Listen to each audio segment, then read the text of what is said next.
আম্মা পানির ভিতরে লাগিয়ে করতেন। পানির ভিতরে কাম করেছি, পানি আনছে বলে কি কাম বন্ধ থাকবে? কাম করতেই হবে। বর্ষা ধরে গেছে আর মাটির বাড়ি হচ্ছে যেটি পা দিচ্ছি সেটি এন্দুরের খাদ বাড়ছি। আর এন্দুরের খাদ না বুঝালে এন্দুরের খাদে আবার সাপ ঢুকে ঢুকে থাকে, তাই জন্যে এগুলা বুঝাতে লাগিছি। এই যে সেই এন্দুরের অত্যাচারী, কিন্তু এগুলা আগে ইট দিছি, ভাঙ্গা ভাঙ্গা ইট দিয়ে বাইরে এরপর আবার মাটি দিব।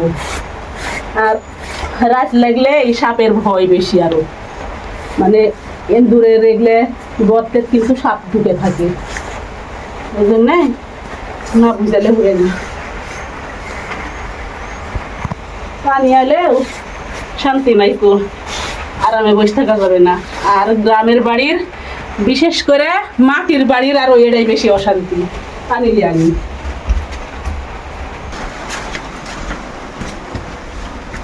মাটির বাড়ির সেই অশান্তি, কিন্তু মাটির বাড়ির এন্দুরের এতই অত্যাচারী, আর বর্ষার সময় আরো কিন্তু বেশি। যে জায়গায় পাও দিচ্ছি সেই জায়গায় তোলা হচ্ছে প্রত্যেক দিন এভাবে বুঝা বুঝা, একটু পরে আবার বেকার আসে, এমন সমস্যা।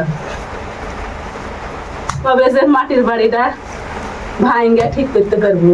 আসলে মাটির বাড়িলা তো আমার হচ্ছে ইট দেয় গাতা, কিন্তু মাইজাটা মাটির, তো মাইজাটা ঢালাই দিতে পারলে আর ঝামেলা হবে না। তো আলহামদুলিল্লাহ আমার যা বাড়ি আছে এটাই আল্লাহর কাছে লাখ লাখ শুকরিয়া।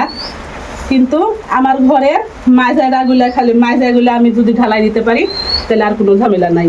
আমার থেকে অনেক মানুষ আছে আরো কষ্টে আছে, তো আল্লাহর কাছে দোয়া করি তারে কষ্ট যেন আল্লাহ নিবারণ করে, মানে তারে কষ্ট যেন আল্লাহ যেন দূর করে দেয়।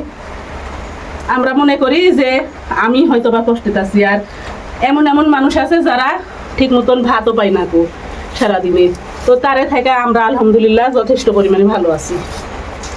তো সবাই দোয়া করবেন সবারই যেন আল্লাহ যেন কষ্ট দূর করে দেয়, খালি আমার না সবারই কষ্ট যেন আল্লাহ দূর করে। এই জায়গাতে আমার পুরাতন ভাঙ্গা মিটছেপ ছিল, ওই মিটছেপটা বাইরে লিয়ে গেছি। মানে ঘরের ভিতর আরো বেশি জিনিস থাকলে বেশি জিনিস থাকলে বেশি আরো সমস্যা, এন্দুরের আরো বেশি অত্যাচারী, ওই জন্য এই জায়গার থেকে কিন্তু বাইর করে ফাঁকা করেছি এই জায়গাটা। আমার ভিতরে রাখি কেমন করে দিবেন? ওর ভিতরে তার ভিতর ওর ভিতরে আছে একটা, ওভাবেই দিবেন। জিনিস থাকলে বুদ্ধিও আছে, বুঝছো?